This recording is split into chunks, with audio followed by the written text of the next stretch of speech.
So a car lot had a repo car, and they repoed it, couldn't get the car running. Supposedly the customer abandoned the car because the car stopped running.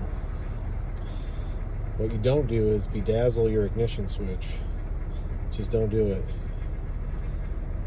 He tried to program keys back to it with the same keys, tried to do all keys lost, tried to program it back. Of course, he brings it to me, tows it to me.